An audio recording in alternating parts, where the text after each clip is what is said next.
Hey, how's it going everyone? Welcome to Asian Filmist. My name is Ray and I love movies.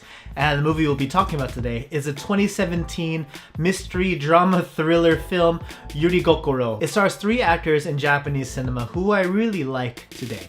Matsuzaka Tori, Yoshitaka Yuriko, and Matsuyama Kenichi. And it's based off the novel of the same name written by Numata Mahokaru. And I gotta say, after watching this movie, I'm really interested in checking out the original novel of which it's based on. And the story of Yurigokoro, it's about this young man named Ryosuke who's played by Matsuzaka Tori.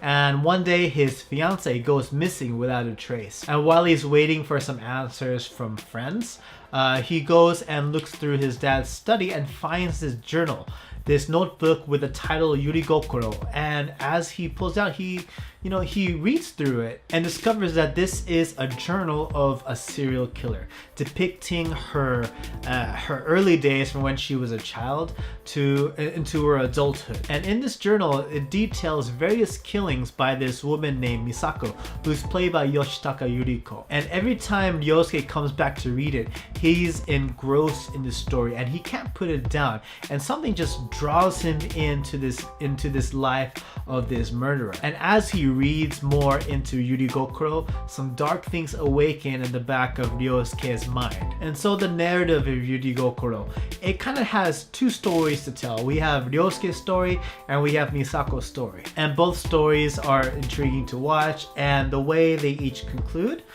it may surprise you guys who watch it. But let's talk about the positives and the negatives I felt that Yurigokoro had. The first positive the first thing I liked about Yurigokoro was the performances. The performances by all 3 of the lead actors are really well done.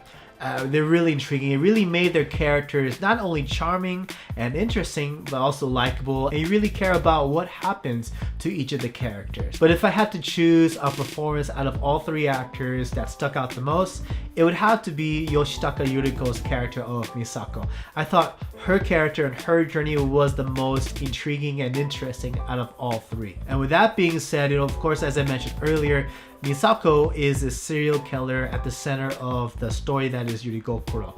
And when you actually go into the parts of her story that involve her killings, man, they are brutal. Like the scenes of violence are not gore porn, and they're not something you would expect to see in, say, a Miike Takashi movie.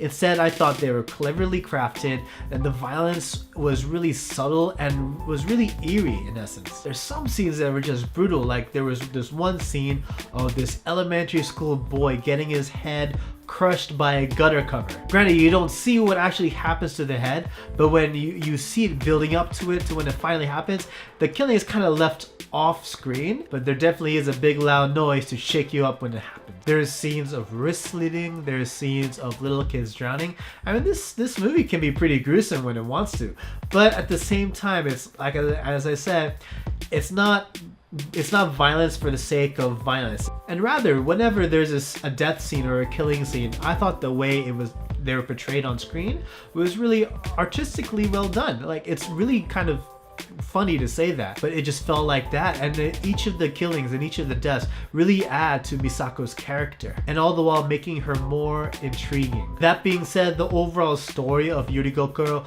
I really enjoyed.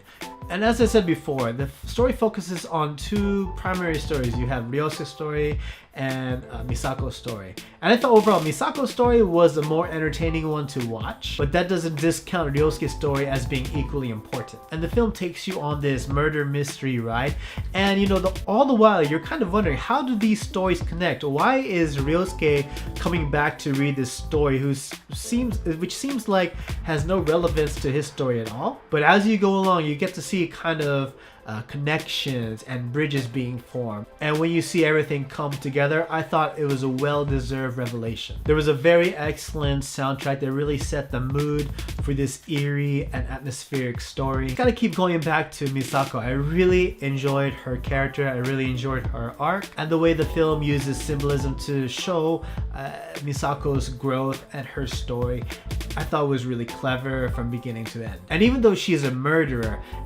typically the movie makes you hate the murderer, makes them the antagonist, but you really feel for Misako. Granted, you're not supposed to agree with why she carries out her killings, well, most of them, but you really feel for her. You really want to know why she has to carry out these murders. And just a little bit of fun trivia. The word Yurigokoro is not a real Japanese word. It's actually made a word for the story, and it actually comes from a phrase, kokoro no yoridokoro. It's essentially something that's very precious to you. And the reason why the movie title is Yurigokoro is because Misako, she mishears her mom saying the original phrase kokoro no yoridokoro, and instead interprets it as Yorigokoro. Then it kind of evolves to Yurigokoro, and that's why we have the title of the story. But anyways, in this story, there's only really one negative I have to say about it, and I thought that the ending was just kind of cut short. Like, it built up to this really nicely deserved ending, and then it just kind of cuts, and that's it. They could have explored more of what happens at the end of at least another few minutes, but I just thought that the ending felt really, not rushed, just cut off. But overall, Yurigokoro, I felt was a really, really good murder mystery, drama, thriller, suspense, what have you. It was a story which featured violence without having to rely heavily on it to keep your attention. It's filled with really interesting characters, topped with really wonderful performances. And so yeah, those are my thoughts on Yurigokoro. What did you guys think? And what kind of questions do you guys have? Leave them all in the comments below. You can catch me on Twitter at RayMara555 if you want to talk up more movies. And as always, everyone, thank you so much for watching. And if you like what you watch, don't forget to leave a like and subscribe to Asian Filmist so you can join in more discussions about Asian films. Take it easy, guys. See you next time.